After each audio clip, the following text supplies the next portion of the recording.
اللاتينية. Por esta razón es que ahora, hoy en día, en Occidente, en Europa especialmente, se está atacando la figura de Muhammad Rasulullah. Se está atacando la personalidad de Muhammad Rasulullah. هذا هم الآن في العالم الغربي وبخصوص في أوروبا راهم يحاولوا يشوهوا صورة محمد صلى الله عليه وسلم. Pero solo están logrando una cosa: que la gente estudie cada día más la figura histórica del profeta del Islam. الحقيقة هو أن صورة الرسول عليه السلام هي الحقيقة، يعني ما زال ما شافوهاش. يستطيعوا مشاهدتها. Por eso yo quiero felicitar a la Tariqa Tijani y al Ministerio del Awqaf, del Waqf, por haber hecho un gran congreso de sufismo y de metafísica después de todos los ataques en Europa contra el Islam y contra nuestro sagrado profeta Muhammad Rasulullah. بهذا ندعو لتنظيم مؤتمر لقاء عالمي حول الصوفية حتى نجاوبوا نردوا على الهجمات عن الإسلام. Tengan la seguridad que Colombia y América Latina van a tener un importante desarrollo del Islam y del sufismo, porque son culturas también antiguas que buscan la espiritualidad. Y yo pienso que el Islam y el sufismo tienen mucho futuro en América Latina.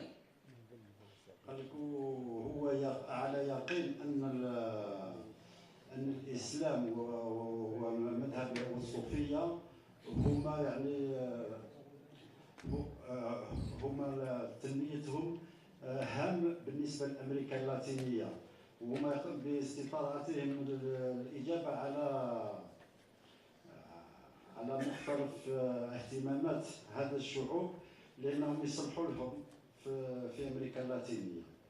Yo pienso, yo soy profesor y dicto muchas conferencias en universidades desde hace más de 15 años. Y yo he estado estudiando mi sociedad, mi cultura.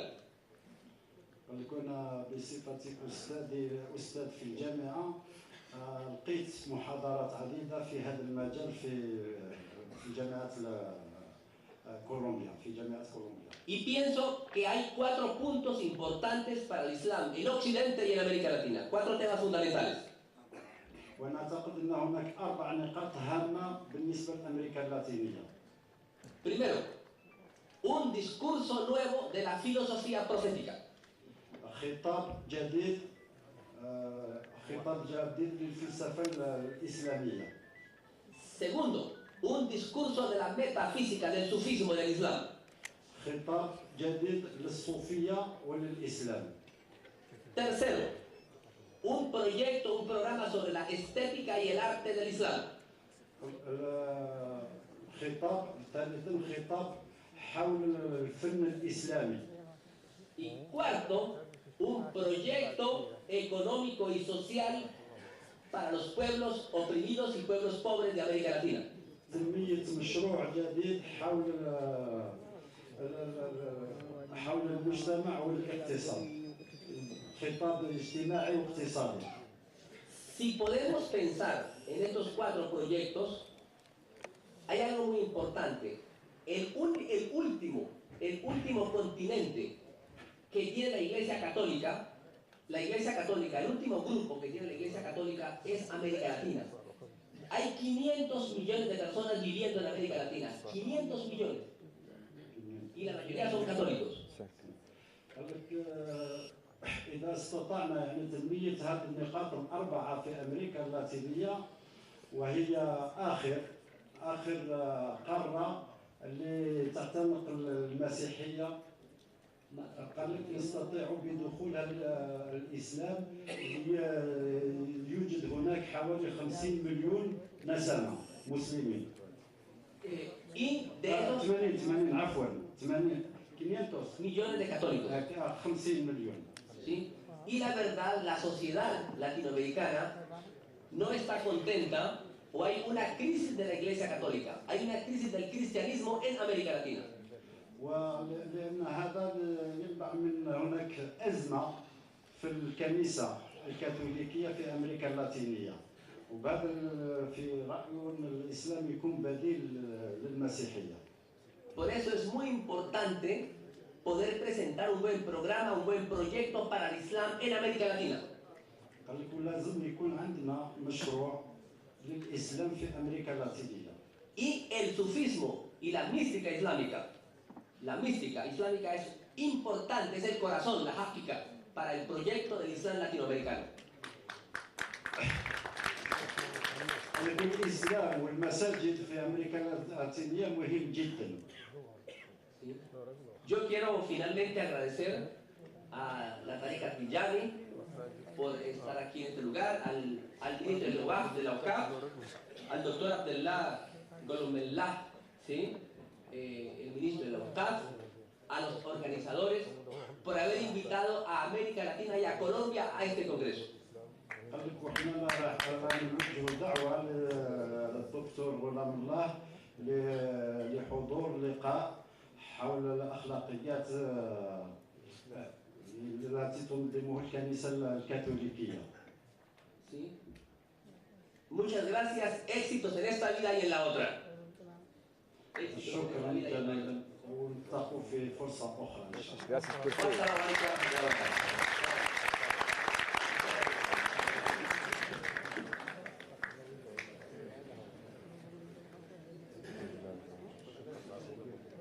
Assalamu alaikum wa rahmatullahi wa barakatuh.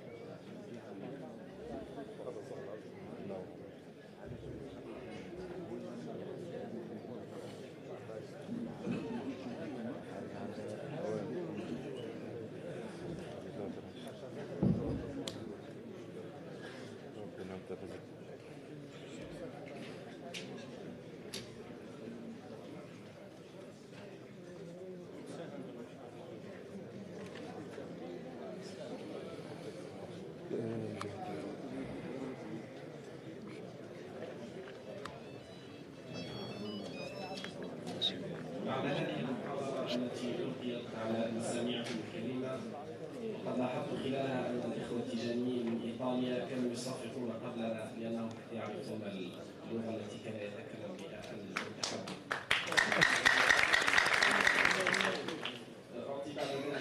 J'invite le docteur Samba Dieng à faire sa communication intitulée La contribution de la Zawiya Tijaniya du Sénégal à l'éveil de la conscience nationale à la lumière du djihad. Elle est rédigée en langue française et bien sûr, elle sera lise en langue française.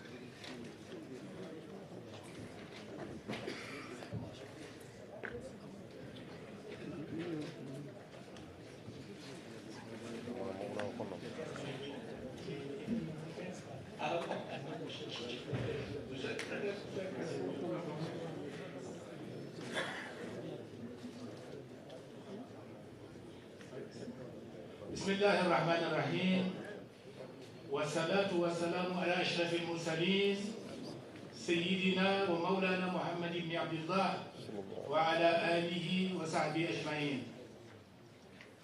السلام عليكم يا جماعة المسلمين. السلام. أما بعد, je vais lire, comme vous l'avez dit, ma communication écrite en langue française et concernant la contribution de la Zawiya du Sénégal à l'éveil de la conscience nationale à la lumière du djihad de Cheikh Al-Hajj Omar El-Fouti. Monsieur le Président de séance, Mesdames, Mesdemoiselles et Messieurs, honorables invités, j'ai le plaisir d'essayer de parler de la contribution de la Zawiya Tijaniya du Sénégal. Ma communication se déroule en 3 points. Excusez-moi, je suis professeur, nous sommes formés à ces plans. Premièrement, je vais parler très rapidement de la Tijaniya. Deuxièmement, je vais parler du djihad de Cheikh Al-Hajj Omar El-Fouti. Et enfin, troisièmement, je vais montrer que ce djihad a eu des prolongements par des chefs extrêmement importants au Sénégal. Ordre spirituel, religieux et politique, la Tijaniya dérive de l'orthodoxie islamique dont elle se propose de vivre la lettre et l'esprit. Aussi, malgré sa relative création récente, se signale-t-elle par un dynamisme spirituel et théologique sans pareil. À cet égard, l'action conjuguée de son chef fondateur, de ses grands disciples et de ses initiés décrit un parcours particulièrement significatif au niveau de l'éveil des consciences. Nous nous proposons de le démontrer. Ainsi, on ne peut pas parler, me semble-t-il, de l'éveil des consciences de la Tijaniya sans rappeler un peu ce qui est très connu, la vie du Cheikh. Fondée par Aboul Abbas Ahmad ibn Muhammad al-Mukhtar al-Tijani, la Tijaniya reste avant tout liée à la vie et à l'enseignement de ce Cheikh. Né en 1150 de l'Égypte, j'ai vu plusieurs dates, mais moi je retiens 1737, à Aïn Mahdi, village algérien dans le Djebel Amour, les dons exceptionnels d'Ahmed lui ouvrent aisément les portes du savoir. C'est ainsi que, selon toutes ses biographies, à l'âge de 7 ans, Ahmed mémorisa tout le Coran. Il s'attacha par la suite à maîtriser les sciences coraniques et toutes les sciences enseignées à l'époque. C'est ainsi qu'il se rendit à la Qarawiyya de Fès en 1758, puis à Abyad et à Tlemcen. De là, il effectua le pèlerinage à la Mecque alors qu'il n'était âgé que de 36 ans. En Arabie et au Caire, Ahmed, toujours assoiffé de savoir, s'affilia aux confréries de l'époque, Qadriya, Taïbiya, mais surtout Khalwatiya. La Khalwatiya, définie par Fernand Dumont, comme une voie d'ascèse modérée, conciliant science et action et tenant le plus en compte des nécessités sociales de la vie en communauté. Au terme d'un voyage particulièrement riche, notre chef s'en retournant au Maroc, il se fixa quelque temps au Sahara, précisément à Ibn Sénéroul, se consacrant à une série de dévotions jusqu'au jour où il eut une révélation par laquelle il lui fit enjoint de fonder la confrérie Tijaniya, annoncée du reste par le chef Mahmoud Al-Koudi.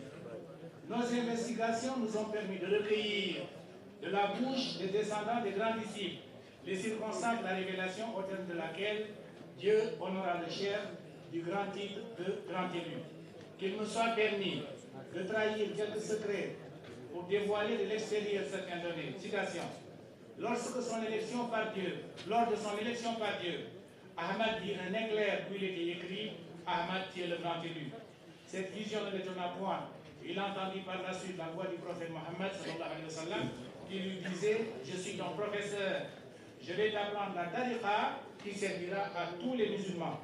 Désormais, rejette toutes les affiliations antérieures à celle-ci, puis le prophète l'orienta vers Fès et lui demanda d'y faire le lieu d'apprentissage de sa tariqa. C'était aussi le vœu du disciple, secrétaire de l'ami du Cheikh, c'est Ahmed Ali al-Harazimi. Ahmed Tijani fonda une Zawiya en 1798.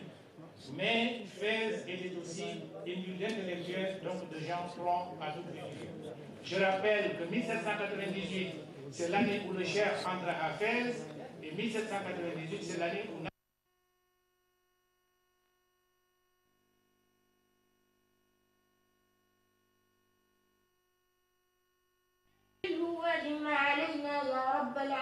سبحان ربك رب العزة عما يصفون والسلام على المرسلين.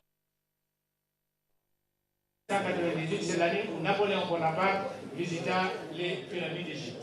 La coïncidence est très importante. Mais le Cheikh, armé de solides connaissances intellectuelles, sous-tendu par une extraordinaire spiritualité, réussit non seulement à déborder les savants faciles, mais à compter parmi ses disciples le souverain du Maroc de l'époque, Moulay Slimane. Alors la Zawiya de Fès attira toutes les couches de la société et réussit toujours à les combler malgré la diversité de leurs sollicitations. Le Cheikh mourut en 1230 de l'Égypte, soit 1815, à l'âge de 80 ans. Vie bien remplie, uniformément consacrée